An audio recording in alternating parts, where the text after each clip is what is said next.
Hello, and welcome back. In this episode, we finally get to the tests. So what are the tests?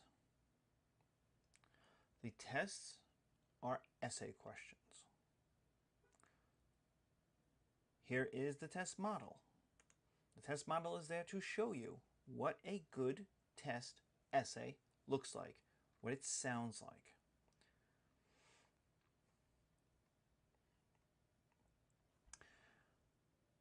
So what I've done is annotated an old essay.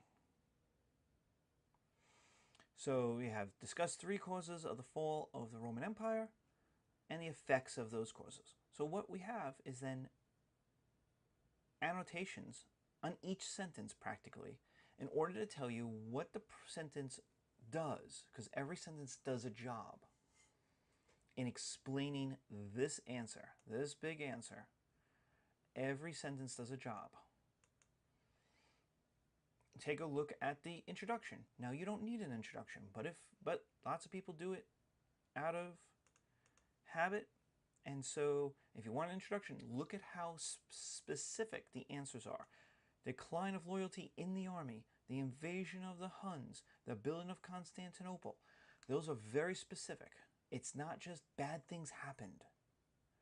And you know, now that you've seen it, you know what the paragraph's going to be. There's going to be a paragraph, at least one, if not more, on the decline of loyalty in the army.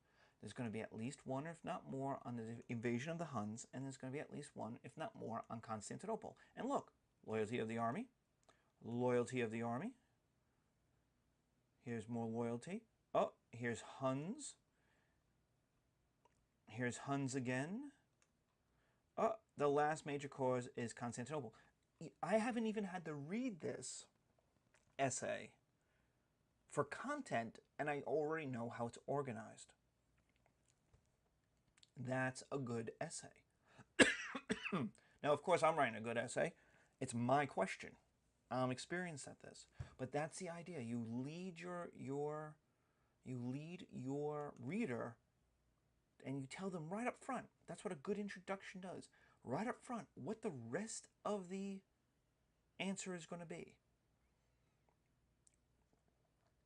And so it's here to tell you. That's what this does, is to show you what each sentence does. Now, at the end is a little explanation. Notice that it's around 1,000 to 1,100 words.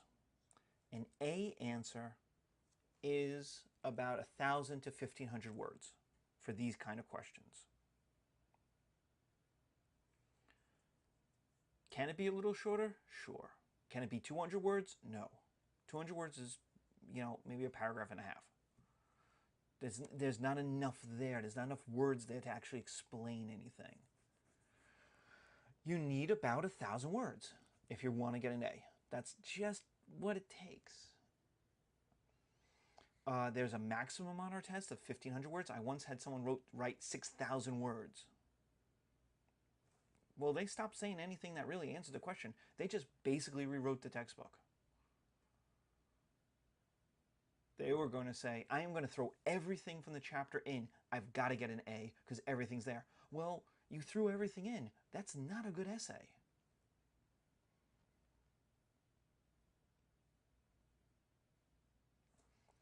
So, a nice pared down 1,000 to 1,500 words. That's what you're looking for if you're looking for an A. If you're not, then don't worry about it.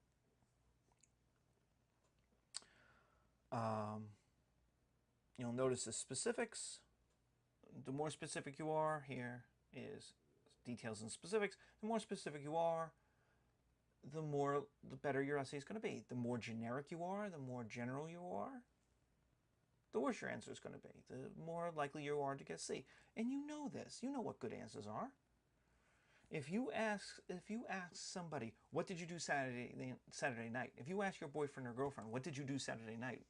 And they say, stuff. Is that a good answer? Is that acceptable? No, that is a bad answer. If they say, I was with my brother Billy and we were playing pool till 1 a.m., All right, that's a good answer. It's nice and specific.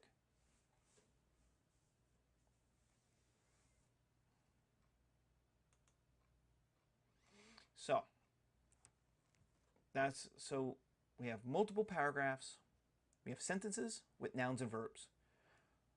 We have 3 to 5 sentences per group together on one topic.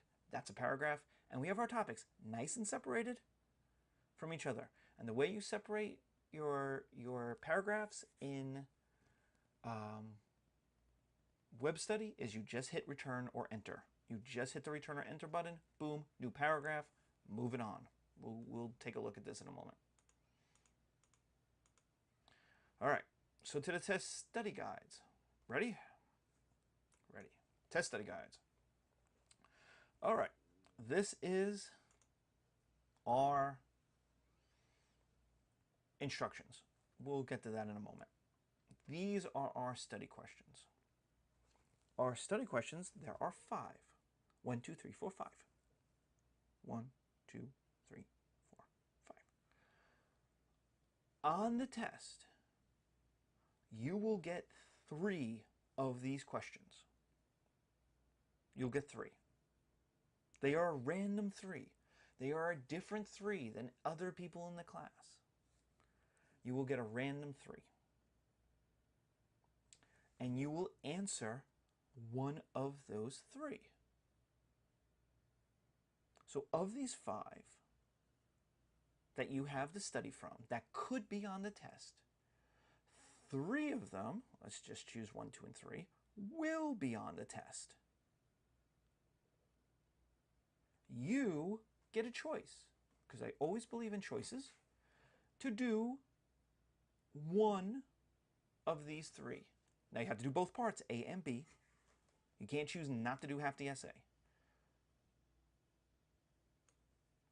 But you do a question. So, all right. So we started with 5, right?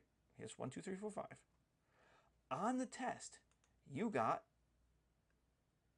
1, 2, and 3. And you decided to do 1. Do you see how this works? So, from 5 to 3 to 1. And you use paragraphs, you use citations and facts to write your essay. And that's how it works. Now, let's talk about time. There are 5 study questions. How many study questions do you have to study in order to guarantee yourself you will get at least one of your choices? And the answer is, I'm going to save you 20% of your time. 3. You study 3. Because if you study 3, you are guaranteed to get 1. Now, would it be nice to get 2 or 3 questions on the test? Sure. But you can only answer 1, and so that's time wasted.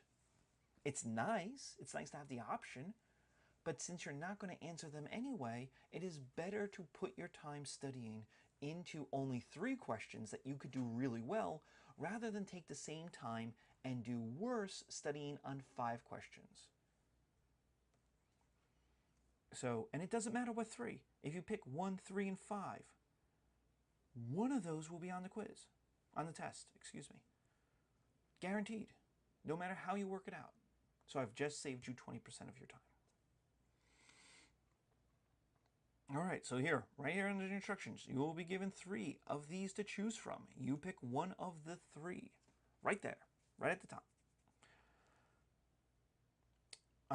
You will have a test ID. We don't worry about this. No test ID equals F. That's for face-to-face classes. You need indented. Don't worry about the indented, but you need paragraphs. We just talked about paragraphs. Again, this is a face-to-face class thing. No cell phones, digital devices. Well, can't do much about that. Standard rules of grammar apply. You have to be able to be understood. I have to know what you're talking about. If you need an X, this is the wrong class for you. I give grades based on what the essay is. If you want to come to office hours and talk about it, I am happy to talk about whatever you want to talk about. I'm happy to help you get the grades you want to get. But if you come and say, I need an X, I'm going to say, well, then do X work. And you'll get it.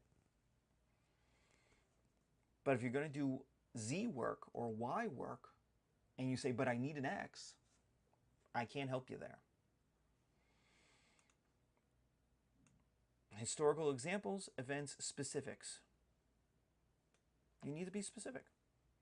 Effects are the answer. You have to explain why this works. Every question. Here.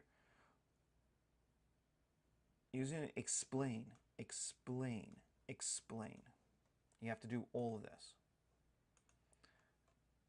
Okay? And all answers must deal with the time periods.